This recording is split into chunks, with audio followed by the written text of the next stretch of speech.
Hello, everybody. This is Ben Stein, and welcome to the Purpose Up podcast. Today, I am very excited to have with me Blake D. Bauer. Welcome, Blake. Hi, Ben. Thank you for having me. It is my pleasure and honor. I'm very excited to have this conversation with you. So before we get into it, Blake, if we're at a dinner party, cocktail party, how do you describe what you do to folks who you just meet? Well, it's kind of a loaded question, but I would say that I just help people with whatever suffering is presenting in their life. And I've struggled a lot to understand how to love and value myself as a person and as a man.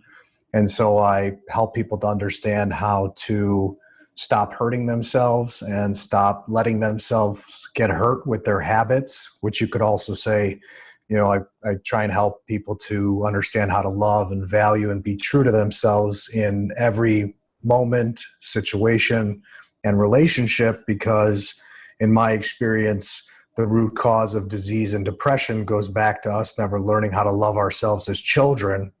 And then we go through life betraying ourselves, hurting ourselves, trying to please everybody, to get love, to belong, to get security, to fit in, and we destroy ourselves inside in the process. So I try and help people understand that, and then how to stop doing that so they can create a life that is true to who they are, and one that they respect themselves for when they, wake up in the morning and go to bed at night.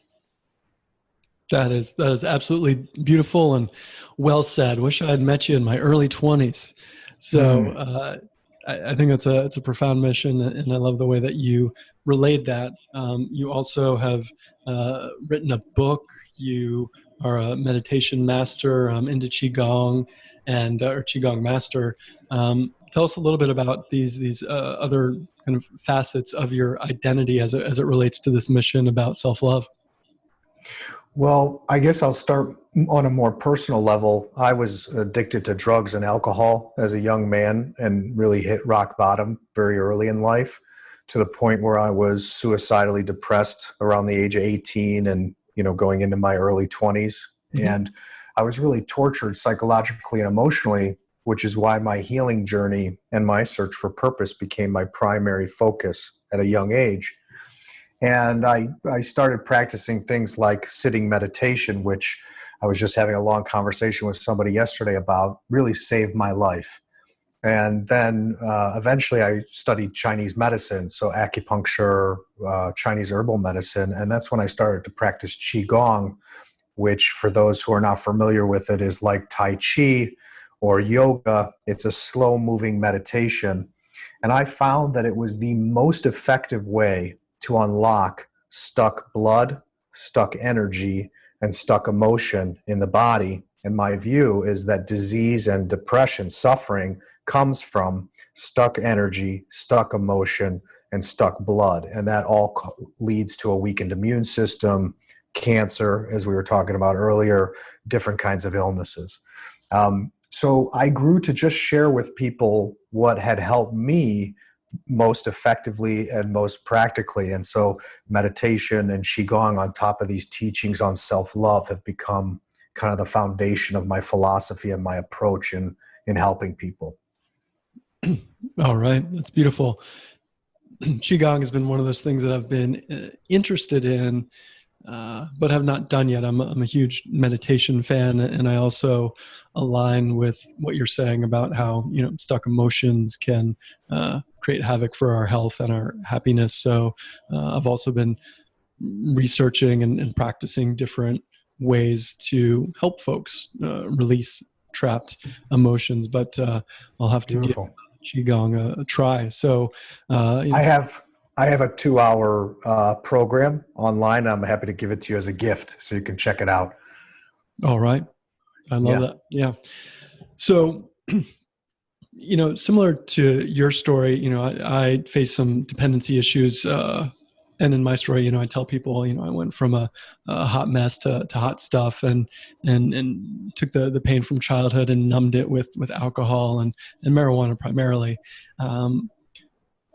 Why is it that you think that so many of us are not taught these lessons about self-love earlier, and that we have to go through so much pain and running away from it before we can get on this path that allows us to learn these things and to treat ourselves better. Well, I think it starts with the adults in our life never learned these lessons either, and they're struggling with the same thing. So our parents, our teachers, our religious leaders are still struggling to learn how to have a healthy relationship with themselves or how to love themselves. And so they can only teach us what they themselves have already, learned and understood. And a lot of times our parents are young and not aware and struggling and stressed out to, provide for a family and keep their marriage alive, or maybe they're a single parent. And so, they don't know how to value themselves really. They don't know how to talk about their emotions and their thoughts in healthy ways. And then a lot of us, I grew up with parents who had addictions, so there was a lot of drug addiction around me. Even, the quote unquote mature adults or role models were actually very self-destructive and had never developed an inner health that they could then pass on or teach. And so I really think that this self-destructive relationship that we have with ourselves psychologically, emotionally, and physically is a conversation that is at the center of the evolution of humanity. So both the evolution of human consciousness and biological and genetic evolution. Because if we keep living in this way where we destroy ourselves, then what the result of that is we're going to destroy the people around us, and we're going to destroy the planet, which is what we're doing, because we're at war inside of ourselves. And then we just make drama and war and pain around us when we're so toxic inside. And most people really aren't aware how self-destructive their relationship is to themselves mentally and emotionally and physically. 100%. As a coach, I work a lot with how people key into their inner dialogue. And once you key into what a jerk you can be to yourself, it's pretty shocking what that looks like. So how do you help people gain awareness around their relationship with themselves, and how do you help them learn to love themselves more? Well, I help them to identify what I've kind of distilled down to be the specific patterns of self-harm. So specifically, I help them to look at their thoughts, and meditation is the most effective way to really see your mind for what it is. So I teach people meditation that goes back to the Buddhist tradition, where you just sit and observe your breathing, and you feel your body, and you observe your thoughts without adding a mantra or music or visualization. It's just watching your mind, so that you start to connect to the awareness and the consciousness that's behind the thought, and you start to connect to that part of you that is aware when you're thinking. So then your identification with the thinking mind, or the voice in your head, gets smaller and smaller, because most of us, before we really awaken, we believe we are our thoughts, and we believe we are the voices in our head, and there's not a lot of space around that, which causes a lot of confusion and anxiety and stress. So I like to help people get in touch with that awareness, that inner space, that inner consciousness. That's the part of us that can say, oh, I was just thinking about X, Y, and Z, or, oh, I was just lost in thought. So cultivating that awareness to then be able to see your thoughts clearly is very helpful. And then there's a very intimate, direct relationship between our thoughts and emotions, which a lot of people get confused about. And most of us internalize and repress our emotions throughout the day, because we're not aware of what we're feeling. 2, we never learned how to express what we're feeling. And 3, we never learned how to express what we're feeling very effectively, which is really honestly and kindly taking personal responsibility, accountability when we are communicating. And so as a result of all this repressed emotion, we have these symptoms that bubble up from our heart and from our body, or our subconscious mind, into our mind as all these crazy thoughts and crazy thinking that can be very overwhelming. And so that can set in motion this very confusing loop. So what I like to help people see is that in the present, If you are repressing your emotions, if you are internalizing what you feel, what you need, what you want out of fear or guilt or shame, whatever the thinking is that stops you, whatever the fear is that stops you, you're basically hurting and betraying yourself. So until we start to learn how to be true to ourselves every day in every situation, we're always going to be in pain, basically. And not only are we going to be in emotional pain, but it's going to cause further toxic thinking and further negative thinking. And then we just get trapped in this loop. Am I just really stuck in these voices, or is it emotional? And we don't know where to start. And so it's really important to identify that we need to work with our thoughts. We need to learn that we can choose and guide our thoughts. We need to connect to the awareness behind the voices. And then we need to get really in touch with what we're feeling and express it in the healthiest way we're able to, in the kindest, most vulnerable way we're able to in every situation, even when we're scared, even when we doubt ourselves, even when we feel guilt or shame or insecurity. So those are the two most important places that I start, because everything's being generated from within. And it's so easy to look outside of ourselves, and we all do, to look for the problem, and we can't see. It's like if I have something on my face, I can't see it, but you can see it. You can say, hey, Blake, you got something on your face. And that's where the root cause of our suffering comes from. And it's something we can't see until we are typically in a really dark place. So in that respect, these rock bottoms can be gifts, even if they don't feel like them at the time. Yes, and I think the whole planet's going through one right now, actually, because I think this is a big cultural wake-up call and initiation of sorts. We're in the middle of an unprecedented series of events that is comparable to world wars, to the Depression. We are going through a lot right now, and there's still going to be a lot of consequences over the coming years of what we're in the middle of right now. And these times really introduce us to our strength if we don't completely self-destruct. Yeah, that's there's a lot to unpack there. So let's start with the identification of our minds with meditation and our thoughts. So one notion that's helped me and folks I talk to a lot is the understanding that, like you said, we are not our thoughts. And that if we take a step back, realizing that our brain is an involuntary organ that just spews out thoughts similar to like our heart beats and our lungs breathe without us thinking, those thoughts will happen regardless. So allowing ourselves to take a step back and have our higher self drive the bus, as opposed to fear, guilt, or shame, allows us access to a lot more resourcefulness. Absolutely. And I sometimes think of these different parts of our brain, that fear, as almost different versions of toddlers that we have in our head, that we get to take the wheel from. So that bus analogy helps me out think through those things. Absolutely. And going forward from your analogy, the thing I think we don't talk enough about, which is a practice that is very important, is that besides just being on the bus, what about getting in the driver's seat and saying, this is where we're going and why? And being very intentional. I think we all have a superpower, which is that we can choose our thoughts, and we don't realize that. And that's kind of what affirmations start to teach you.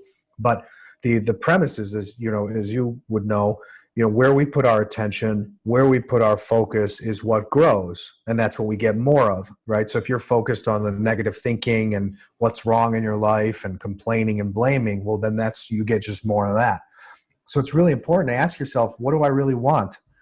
What makes me feel alive and well? How can I think about this situation in a way that's empowering instead of leaves me feeling helpless? And you start to coach yourself in this way from the inside out, so that you're like, this is where I'm going and why. This is what I want to get done today. This is what I want to feel today.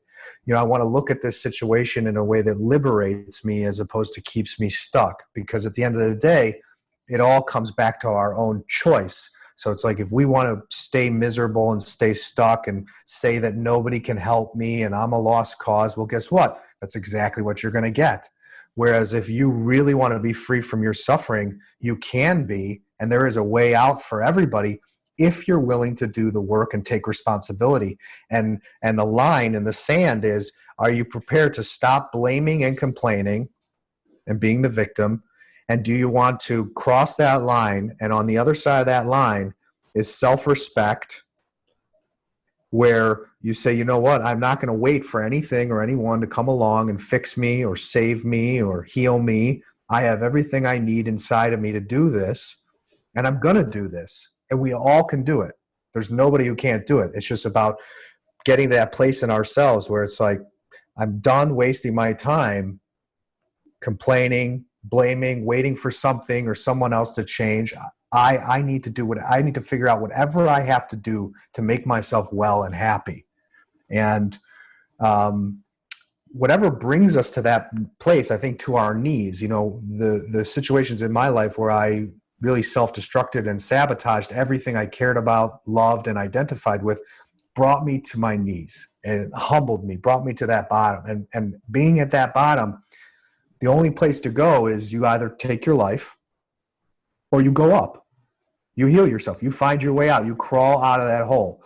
And so that's the blessing of being in a dark place, is you get to, that's a choice point. Am I going to do what it takes to heal and stop giving my power away to other people, to doctors, to therapists, to my parents, to society, to these ideas that really aren't really important to me, but I'm trapped in what everybody else is doing or what I think I should be doing. And so I think that we need that pressure so that basically our ego and our conditioning can crack, and then something opens up so we can try a new approach, because obviously in a lot of cases what we've been doing is not working. And so when that's the case, you got to stop being stubborn, stop being so negative and cynical, and maybe listen to some people who have walked that path. Yeah, 100%. Yeah. A lot of gold in what you just said. And, it reminds me of a couple ways about thinking about things is, one, this victim versus responsible spectrum. And if you take the idea that you're 100% responsible for creating your reality around you, whether that is, capital T truth or not, gives you a lot more agency. So even if something is not working out for you, you get to ask the question, why did I create this? Like, how is it here to serve me? And you get to look through things through that creative perspective. And then you also get to, like you were saying, you get to figure out what you want to create instead of what's not working. And by focusing on that, you attract more of that. And there's, both psychological and energetic, rationale behind that. That's pretty sound. And then 100%. With that, then you get to, one piece for me in this equation that was integral for me to learn, actually two pieces, is tapping into that intuition and tapping into self-compassion and learning more about self-compassion. Because I know I was comparing a lot, and I just heard this the other day, like compare equals despair, and I was shoulding on myself a lot. So when you are in that constant shoulding space, it does not leave you room to really ask yourself what you want. So curious about your thoughts on self-compassion and intuition as part of your journey. Yeah, I would say 100% it's been the primary driving force underneath my journey, because at the age of 18, I started doing meditation and yoga and eating healthy, and as coming from being, an athlete that did a lot of drugs and drank a lot and sold drugs, to getting clean and sober, and then, not socializing, as a young man, not even dating very much.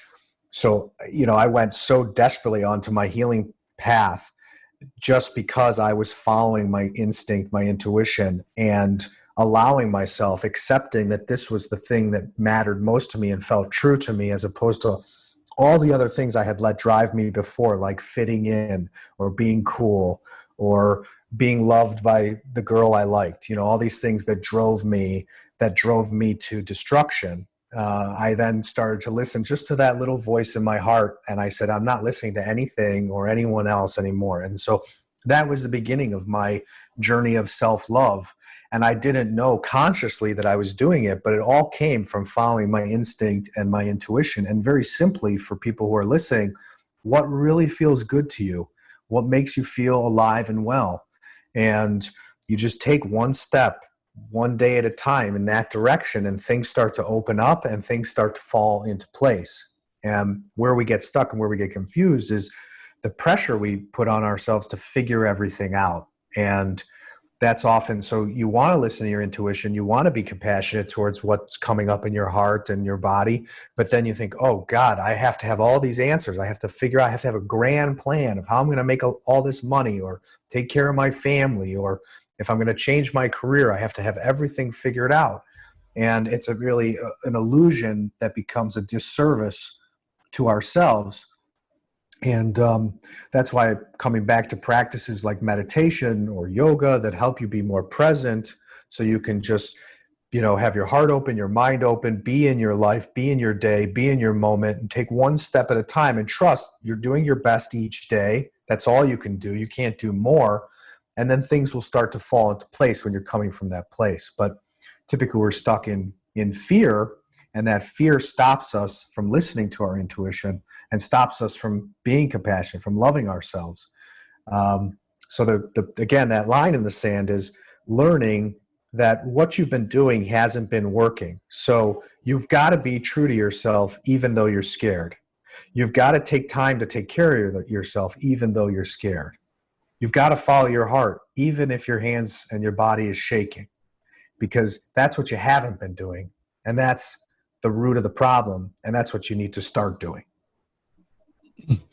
We're speaking the same language, and I love what you're sharing. That ability to practice courage, the ability to walk through that fear is so powerful. And I actually wrote a kid's book about that, little Benny Piggy in Courage for the Win, and it was about feeling the fear and doing it anyway. And I think that is like our ability to face fear and walk into it, and our ability to do that quickly and do that more and bigger is directly related to our ability to how we get to grow and show up.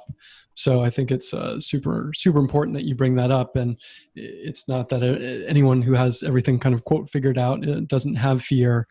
They just have a different relationship with it, and they embrace it rather than run away. And that addiction can often look like that, running away. And even if it is, an addiction to phone, not wanting to sit with your own feelings.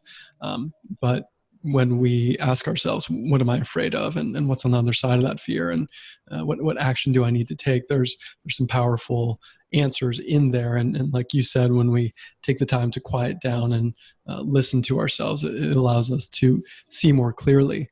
And I often relay when I'm talking with folks about this is I used to be, and still am, one of those guys that does want to figure everything out. And I use the metaphor of, the Legend of Zelda, when you've got like a block or two in front of you illuminated, and you just take that next step, similar to what you were saying, and you don't have the whole map, uncovered just yet. You just got to figure out what's next instead of figuring out the whole thing out. And then that way you make progress. Absolutely. And two things that popped into my head that I just wanted to say is that I think we do ourselves a big disservice when we don't realize that it's not about being fearless. I think a lot of us think about courage in terms of being fearless, and the fear doesn't go away. It just loses its power over you. And I think it's really important to have that perspective, because often before we express our feelings in a situation we're struggling to express our feelings, or in a situation where we want to follow our heart, but we're afraid to follow our heart, or in a situation where we want to take time and space just for ourselves, but we're afraid of disappointing other people, that fear, that insecurity is there, then eventually you realize, I got to do this. I got to take the leap. I got to express myself. I got to be true to myself. I got to follow my heart. I got to take some time for myself. I really need this to be a benefit to the people around me. Then you muster up the courage and you do it, even though you're scared. And because you've wired your brain and your nervous system from this fear and insecurity for so many years, there's this big pothole after the leap. And first you feel euphoric, like you're liberated, you did it. And then typically we fall right into this pothole because the fear and the insecurity doesn't go away, and the self-doubt doesn't go away right away. Because if you've been building up fear in your nervous system and in your neurological pathways for 20, 30, 40 years, it doesn't go away the first time you overcome your fears in a big way. It takes time. And over time, through exercising this self-compassion, through listening to your intuition, through basically being true to yourself, even though you are scared, the love inside you, the truth inside you, the healthy energy inside you basically eats the fear like Pac-Man. It transforms it. But that's continual repetition, and that's how you rewire your nervous system and you rewire your brain, your neurological pathways. So I like to set people up for success by telling them that once you do this, the self-doubt's going to come back, the fear's going to come back. So you need to know that, and then not just turn in on yourself like you just ruined everything because you finally were honest.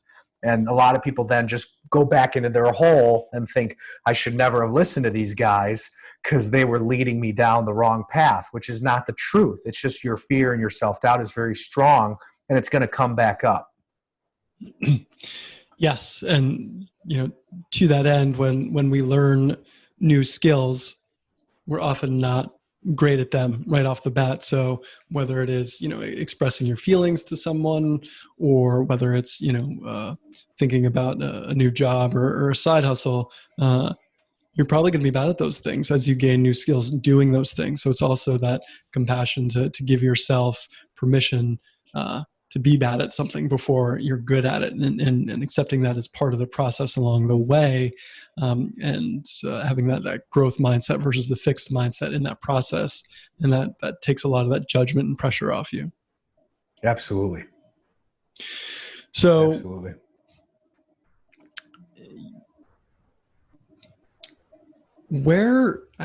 How do people get started with this? Is it with the practices, physically and the habits?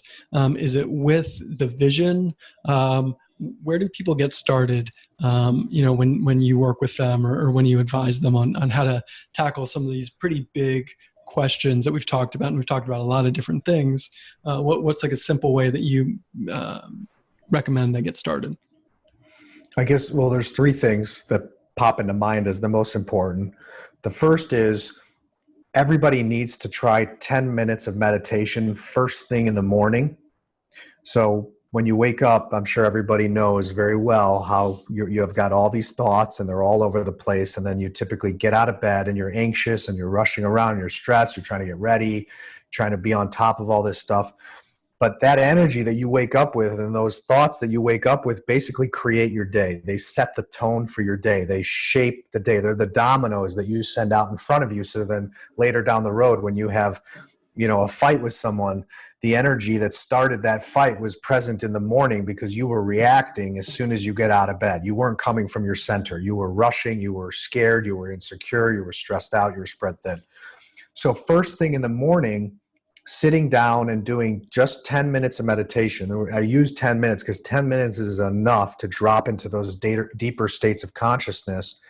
And 10 minutes is enough to see your thoughts for what they are and not chase them and not get lost in them, and to come back to your breathing, to come back to your body. And after 10 minutes, you're going to be a lot more present. Your mind's going to be a lot quieter, and you're going to have harnessed your energy and your power to create the day in the way you want, instead of waking up and being the victim of these negative thoughts and then being basically hurt by your own thoughts and behavior all day.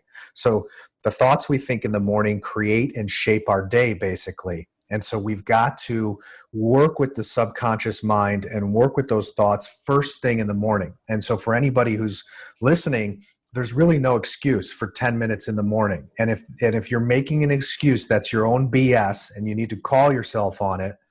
And the other part is, if you say, I can't meditate, that thought, that belief is also BS, but you keep feeling that and experiencing it because you keep thinking and believing it. And so you don't have to be a perfect meditator, and there's no right or wrong. You just basically need to sit down and do nothing except for focus on your breathing and your body, no matter what your crazy mind says or no matter what you think you have to do, and just not move for 10 minutes. And so I know you're a parent. For the parents out there, if you have to lock yourself in the bathroom with some earplugs, go get some earplugs and lock yourself in the bathroom and tell everybody you need 10 minutes for yourself. So where there is a will, there's a way. And this is probably the single most important thing you can do. Let me go ahead. Jump in there before you go to number two. Yeah. Speaking about the BS story, a lot of folks will say that I've tried meditation, I'm not good at it. And it's a great example to learn self-compassion, because meditation is not about having a totally blank slate. And as thought pop in, it's not a bad thing. It's just the rep in meditation is going back to focusing on breathing or focusing on a mantra, if that's your thing. And it's an opportunity to practice self-compassion, being like, oh, I had a thought, let me gently let it go, and then go back to whatever you're doing. So you get to practice self-compassion. Your mind's going to have thoughts anyway. You just get to be the observer of that. The point isn't to just be totally blank. So for those that are in the camp of I've tried it, I'm not good at it, think about it like that. So important. And because it's not about being good at it. And so even that narrative is, if you look at that narrative objectively, it's a symptom of our unhealthy relationship to ourselves, because we're just saying, I'm not good enough, I'm not doing it right. We're basically making ourselves wrong and judging and criticizing ourselves, which is what we're trying to heal. So if you let that thought sabotage you from sitting down and just sitting and being with yourself, then you're going to allow yourself to keep hurting yourself and letting yourself get hurt because you can't see the block for what it is. So like you were alluding to, it's just about sitting and being with yourself, regardless of what comes up. And that really is part of self-acceptance, is just being able to be with whatever thoughts and feelings come up without having to make them right or wrong or act on them, and just being with them, just sitting with them. So it's so important. There is no good when it comes to meditation. It's just healthy to sit down and do nothing for a certain period of time, which is an integral act of self-love and healing that if you bypass, there's always going to be a part of you that you can't heal because you're not going to the depths of your mind, to the core of your mind, and healing it where it needs to be healed, and seeing it, looking at it clearly, and not be afraid of those voices, not being afraid what's there inside.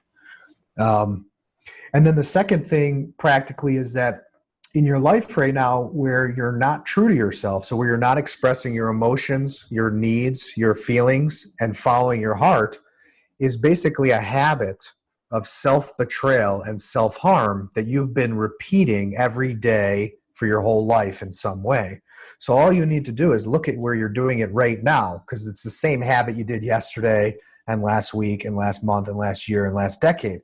And so the habit is present now. So we all need to just identify, where is fear or guilt or shame or insecurity stopping me from being true to myself with my partner, with a family member, with a friend, at work? Where am I kind of living a lie? Where am I betraying myself? Where am I, abandoning something that's true for me inside?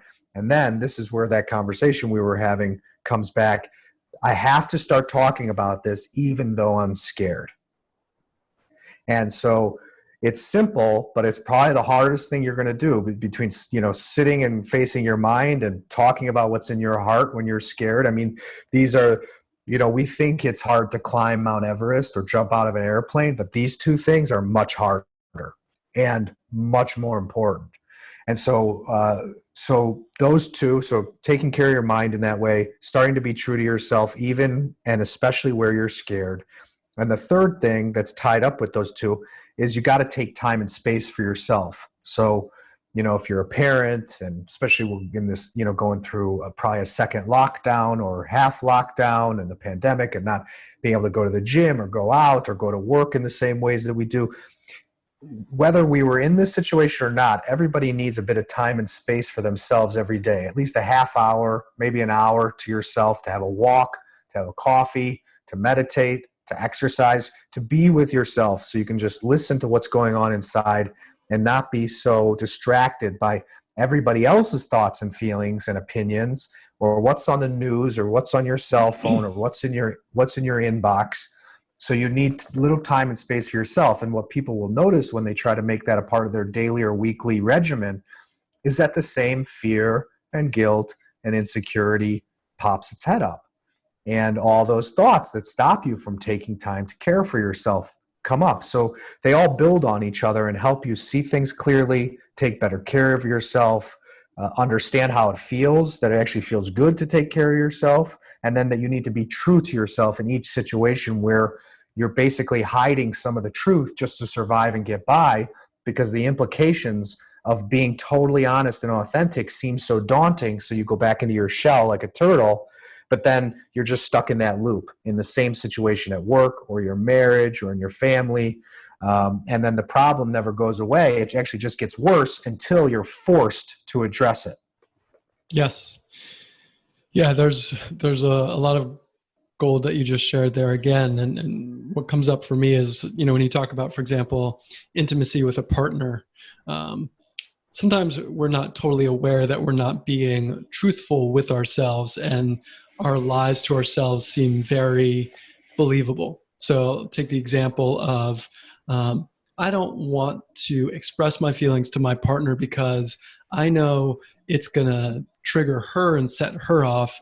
And it's just probably easier for me to deal with this uncomfortableness rather than set her off. So therefore, I'm being a good person by shouldering this and not really sharing it with her. Right. Absolutely. And so that way we kind of kid ourselves that we're being a good person, and we create more of this kind of toxic repression, and there's a further lack of intimacy because we're not being honest and truthful. And, it is a process to develop that intimacy, and it is a practice, and it's not necessarily the easiest thing to do. And I think, if there is someone in your life that can teach you how the art of a difficult conversation where you can express yourself and do it in a way that allows the other person to hear you instead of maybe go on the defensive, it's an amazing skill to learn that's part of this process. Absolutely. Yeah, absolutely. Such an important example. 100%. So we've talked about 1, 2, and 3. In your own journey of this self-realization, you talked about hitting rock bottom. You talked about developing these core habits that have helped you. And what are some of the kind of biggest ahas that you've had along the way as you've kind of further evolved that you think are important for people to know? It's a good question. Thank you. I guess, so in the beginning, and this is the overarching theme, is that, I went to 5 different universities. I read thousands of books. I studied with spiritual masters, spent years and hours every day in deep spiritual practice. And what I came to realize is that I was just looking for love and learning how to love myself. So my healing journey and my search for purpose was really me just looking for love. And I was looking for the love I never got as a child because my parents were going through their own stuff. I was looking for the love I never learned how to give myself because I never learned how to love myself. And I was looking for the love that I am, because I believe that when we're looking for ourself, it means we're looking for love. And I think one of the words that best describes our true nature, even though words fall short to of the truth that they point to, I think, especially probably as a father, this in yourself, that I think one of the most accurate ways of describing our essence is that it is pure love. So I feel I was looking for the love that I am in the outer world, in a woman, in a teacher, I was in my friends, but I didn't realize that I was looking for me and that I was the love I was looking for. And I think that that's a truth underneath everybody's path. And then in order to discover that truth, I was instinctually learning how to love myself. And I didn't realize that. So all these top educational experiences, all these trainings, all these practices, it was really just me learning how to love and take care of myself, how to value the miracle of my life, not take it for granted. And then that was the key to not taking the people around me for granted that I love and care about, and thus treating them well, treating the planet well. And it's not so complicated. I think we make it so complicated because we're confused and we're lost in our conditioning, all this thinking and these beliefs that really lead us to dead ends in a lot of way, and to suffering. So that was my biggest, because I didn't feel lovable. I didn't know how to love myself. So I was living in a way, and one of my core wounds was that I would always betray myself for love, to be liked, to feel secure, to be accepted, to be cool. But meanwhile, I was destroying myself inside. And I realized, we all do this in some way with our friends when we're young, or a girlfriend, or our parents, and then at work when we're older, or with our wife or our partner or our husband when we're older, or with our children. I realized everybody's doing the same thing because we never learned this. It's not taught in schools. It's not taught in church or synagogue. It's not taught when you go to the doctor or even to your psychiatrist. And so that's where my mission to share this with as many people as I could came for. And part of that was this realization, which is really confrontational, which is that I think everybody is selfish. I think human nature has selfishness and selflessness as together, because we are loving, good people, but nature was designed to be selfish in terms of self-preservation and evolution. And the metaphor I always go back to is the apple tree. If the apple tree doesn't selfishly take what it needs from the earth, from the sun, from the atmosphere, it can't grow into this strong, abundant apple tree that does what? It becomes of significant benefit to everything and everyone around it. It gives oxygen, it gives shade, it gives food and sustenance, it provides homes for animals and bugs, and then firewood. And that's how we are. We're not separate from nature. So we need to get the things we need to be well, to be of benefit to other people. And I'm sure you know this in yourself and your clients. When we start to understand or try to value ourselves and take better care of ourselves, we all come face to face with this guilt. And that's connected to the fear we've been talking about. Like, am I being selfish, too selfish for wanting this for myself? Because maybe we've been so used to just doing for others, or that's the expectation, or that's what our mother did, or that's what our father did.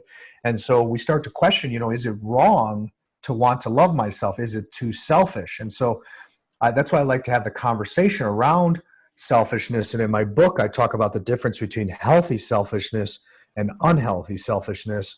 And unhealthy selfishness gives self-love, which is healthy selfishness, a bad name. Because when you repress your emotions, or you don't follow your heart because you think that's too selfish, that's actually unhealthy selfishness, because you're repressing your emotions. You're not being true to yourself, which leads you to be resentful, angry, drink too much, eat too much, be depressed, not be of benefit. But we don't see this narrative clearly.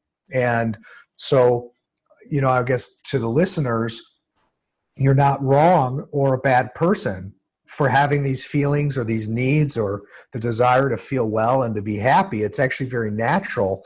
And a lot of times when you've grown up with parents that weren't that happy or healthy, you feel like there's something wrong with you for wanting to be healthy and happy. And so you're the only one who can give yourself permission to do this. And at the end of the day, we have to be the one that says, my feelings matter. It doesn't matter what anybody else thinks. My feelings matter. My needs matter. My dreams, my goals matter. And a lot of times that's a lonely process. You're alone in that, because if you don't claim your own worth and your own value, and you're waiting for your partner to do it, or your friend to do it, or a lover to do it, or your parents to do it, you could be waiting till you get to your deathbed, and then you're going to die with a lot of regret. So I would say, don't wait so long to say you matter. And don't let this belief that, being true to yourself is selfish or wrong stop you anymore, because you won't be of benefit to anybody, and you're not going to enjoy your time here. And We want to enjoy our time here and then be of benefit to the people around us. Yeah, that it brings up a couple things for me. One, a thought that I haven't thought in a while, or a memory of a thought, which is, before, I went down the coaching path, and before, I started my healing journey, I was a pretty heavy, binge social drinker. And I remember thinking, gosh, wouldn't it be great if my parents could recognize this and just kind of put me in a rehab so I wouldn't have to do it myself, or admit the problem myself. They could just recognize it in me. And so, seeing it now, from this perspective as that victim mentality, and not really taking ownership of it, but wanting someone to come and rescue me.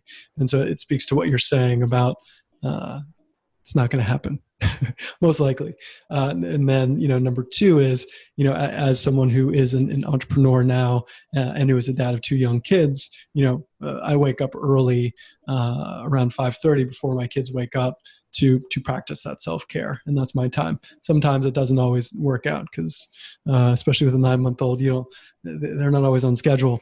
So, to that end, sometimes when I'm in my work day, I use that time for myself, but there's still, I still get to recognize that, like, are you being productive? Is this the right thing to do?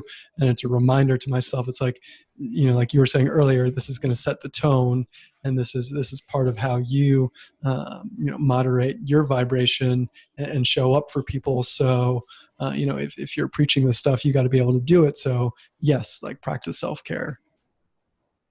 Yes. Yeah, absolutely. And for your listeners, it is challenging. And some days, right, you fall off the horse, but that doesn't mean you give up and you don't get back on the horse, right? The Zen koan, fall down 7 times, get up 8.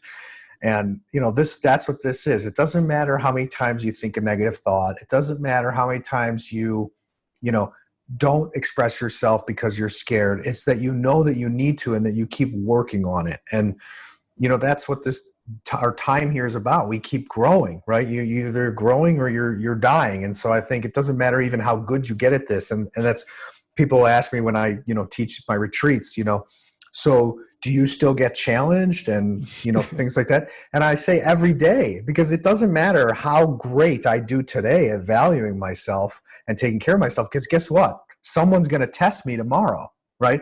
My family member will test me. Someone driving on the street that's angry is going to test me. A business relationship that I have where I need to value myself and not be taken advantage of is going to test me. It pops its head up in every way. I'll have an old thought pop up when I wake up in the morning that'll test me. We could be in the middle of a pandemic or an election that might be contested. That's a huge thing for the world right now. And so, there's always going to be things that test you, but the more you do this, the more you trust yourself that you have the tools, you know how to find the medicine you need, you have access to these practices. And I think that's just one thing that I want everybody to hear, is that there are good tools out there. And just, you listen to this, you look for more podcasts, listen to more YouTube videos, take meditation classes online, take workshops online, talk to a therapist. Don't give up on yourself. There are good people out there who just want to help and not take advantage of you. And I think a lot of people get, disheartened because the people that they've trusted have hurt them. There's a lot of people just trying to sell stuff in this industry. But if you keep sifting through the crap, excuse my language, you will find good people. There are good people out there that will show up for you, sometimes more so than people in your life that are close to you show up for you. 100%. I want to go back to when you opened us up, and you first were talking about this power of self-love. Initially, as a man, I know there's, like, even as what I consider a relatively evolved man, there's some part of me that's uncomfortable talking about that, and maybe it's that hurt teenager inside of me that was like, oh, well, vulnerability, that's bad news. But I wanted to touch on that because I think it's tough for men to talk about love and not feel silly. And curious about your thoughts on that.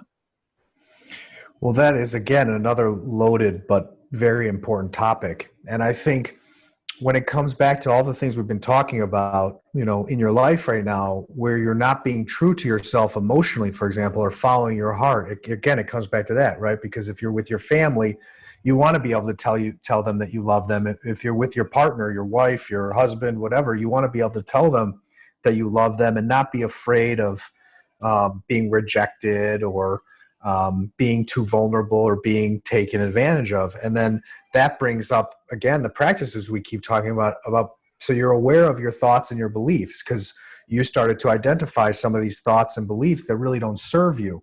And so if you get too hooked to those thoughts anymore, they're going to stop you from being the most loving, vulnerable expression of yourself, which is really the healthiest expression of yourself. So again, going back to meditation, so I can look at, you know what, I'm not telling my wife I love her enough, or I'm not telling my mother or my father I love them enough, or I'm not following my heart 100% because I'm afraid I'm going to fail, or I'm afraid of what my dad will think, or what my wife will think, or what my friends will think. And then you start to see that. But at the end of the day, it's like, are you being true to yourself, or are you betraying yourself because of that belief and because of that fear? And so I would start to look in terms of that context. And, a lot of men mistake and misunderstand strength as being the opposite of being vulnerable. And that is really the old paradigm. And it didn't work for a lot of our parents and us men who still play that game and play that role. It doesn't work for us. And again, it comes back to what I was saying before we brought up this next topic, was that as men, we have to say our feelings matter. We have to say our needs and our dreams matter. It's just the same. So, the archetype is that, right, for the traditional male-female role, is that a woman, is a mother or a wife and takes care of the house. And a lot of women feel unappreciated and misunderstood. And there's a breakdown in communication. Well, the opposite and the same is true for men. A lot of men feel misunderstood, unappreciated. There's a lot of weight on our shoulders to be a provider, to be strong for the family, to not break down. Because if I break down, how am I going to keep this whole thing going? And will she love me? And what will my kids think of me? And what will my parents think about me? And what will my friends think about me? But men, we have not been good traditionally in talking about this stuff. So what do? We just go drink with each other, or we go work out, or we overwork. And because, going back to what you were saying about intimacy, because we don't open up about these deeper struggles. And that's like the saying of, we carry the sins of our fathers. It's like our fathers, our grandfathers, our uncles, they didn't know how to open up about these things. And so this was passed down in our environment and genetically, biologically. And so it comes up for us because we are the evolution of our bloodline, and we are the evolution of consciousness right here, right now, today. And so as a male to be a healthy embodiment of this male energy, we need to start opening up about this stuff. And I think, one thing is a lot of us don't have really good examples of that. And that's why it's so important to become, I think, what you're looking for. For me, I was running around the world looking for this embodiment of strength and wisdom and love, something that wasn't too, left, something that wasn't too right, something that was right in the middle, that for me felt real and true and vulnerable, but also logical and also sensitive and really switched on, but also very open. And through being disappointed in what I found in the world, I realized that I became what I was looking for. And so I think we have to become what we're looking for. And then the more men that are loving and open and clear and strong, then more men want to be like that too. And they realize that's what women need. That's what the children need. That's what we need. That's what the world needs. That's how you're a true leader. All these things then fall into place. And so, but again, these are all great awarenesses, but it all comes back to sitting with your mind in the morning. So you're aware of these thoughts and beliefs when they arise. You're aware of these blocks when they come up. And then being aware of what you're feeling and realizing, oh, I'm not telling my wife what I feel because of X, Y, and Z. And that story doesn't serve me. And I'm not telling my parents, or I'm not telling my friends because I'm afraid they'll judge me, or I'll lose my job, or I'll lose their respect. And all those narratives based on fear or shame are our blocks. So then we got to be true to ourselves no matter what. I love it. I love it. Blake, what have we not covered today that you think is important for listeners? And we've covered so much, so thank you for that. But is there anything else as we land the plane that you think is good for folks to know?